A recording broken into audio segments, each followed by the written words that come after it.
Good evening, visitors. Welcome to the Australian War Memorial's last post ceremony. My name is Dennis Stockman, and joining us today from the Royal Australian Navy is Petty Officer Ronnie Taliban. We warmly welcome the family of Private Emmett O'Leary, whose story will be told shortly. We welcome the veterans who have served, those that are still serving, and the families that support them. We acknowledge the members of RSL and Services Clubs Association, RSL Victoria and RSL Queensland who are watching the broadcast of this ceremony around Australia. This evening, wreaths will be laid by family and visitors at the base of the Pool of Reflection. Please stand and join in singing the national anthem.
The Australian War Memorial was the vision of Charles Bean, Australia's First World War official historian.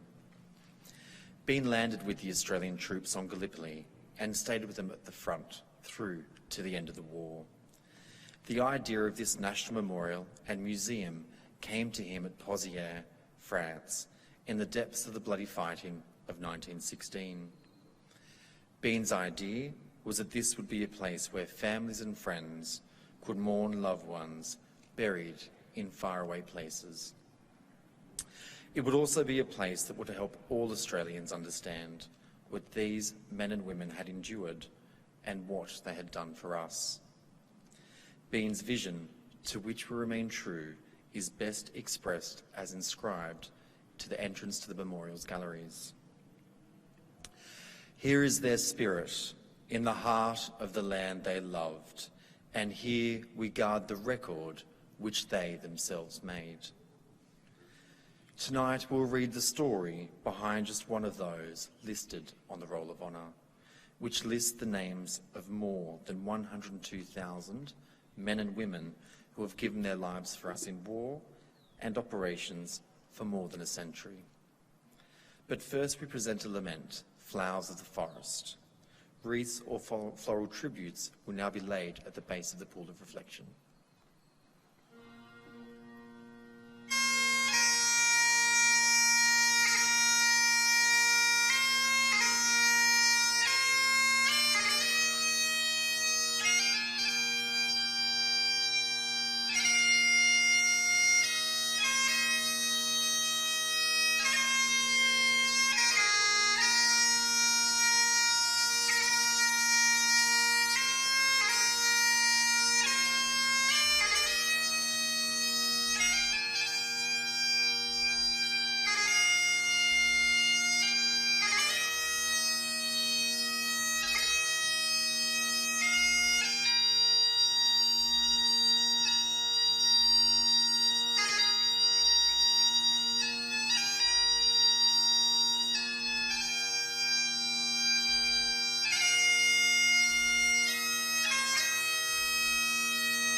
Today, we remember and pay tribute to Private Emmett O'Leary.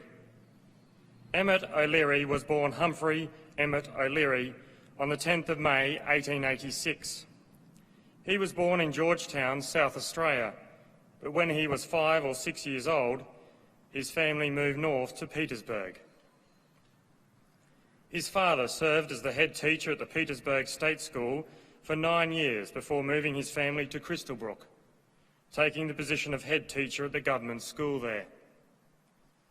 2 years later, when Emmett was about 16 years old, his father died suddenly after going out in the cold to get the results of the state election. Emmett O'Leary went on to work as a clerk and enlisted in the Australian Imperial Force in November 1914, a few weeks after the outbreak of war. He was not posted to the 22nd Battalion until June 1915 and left Australia that August. He was sent first to Egypt and then to the Gallipoli Peninsula. He was there only a few weeks before being evacuated in December with a carcinoma on his lip. After having it removed, he went on to join his battalion in France on the battlefields of the Western Front. From his earliest experiences in the front line on the Western Front, Private O'Leary was badly affected by shell shock and spent considerable amounts of time in hospitals in France and England. He held various roles in camps in England and did not return to the battlefield until December 1917. O'Leary joined the 22nd Battalion in Belgium and 3 months later was in the front line. The 9th of March 1918 was a quiet day in the front line, but during that night, artillery activity from both sides increased. 1 officer and 3 other ranks from the 22nd Battalion were killed in action during the day. One of them was Private Emmett O'Leary. Little is known of the matter of his death, although it was probably as a result of artillery fire. He is buried in the Burke Cemetery Extension in Belgium, aged 31. O'Leary's death came less than a month after his younger brother Jack had been killed in action near Fleur Bay at the age of 25. Private Emmett O'Leary's name is listed on the Roll of Honour on my right, among more than 60,000 Australians who died during the First World War. This is one of the many stories of service and sacrifice told here at the Australian War Memorial. We now remember Private Emmett O'Leary, who gave his life for us, for our freedoms, and in the hope of a better world.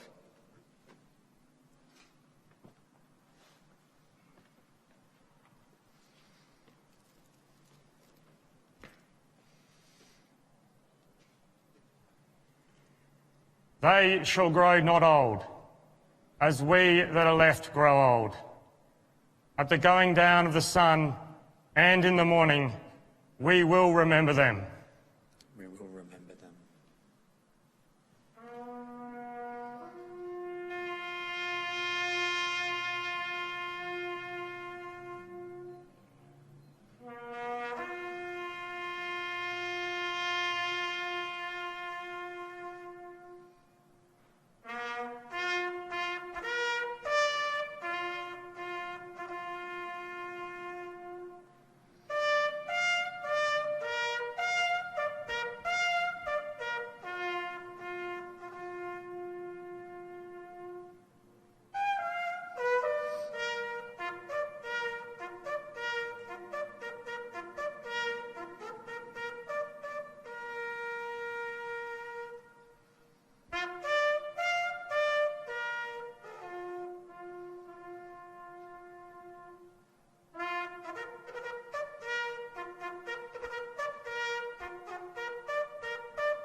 lest we forget.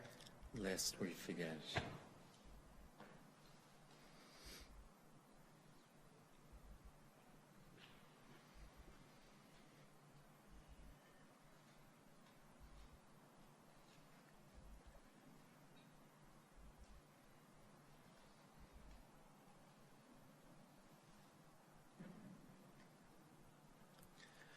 We leave you this evening with the words of the memorial's founder, Charles Bean. Many a man lying out there at Pozières or in the low scrub at Gallipoli, with his poor tired senses barely working through the fever of his brain, has thought in his last moments, well, it's over, but in Australia, they'll be proud of this. Ladies and gentlemen, girls and boys, that concludes the last post ceremony. Thank you for visiting the Australian War Memorial, and good evening.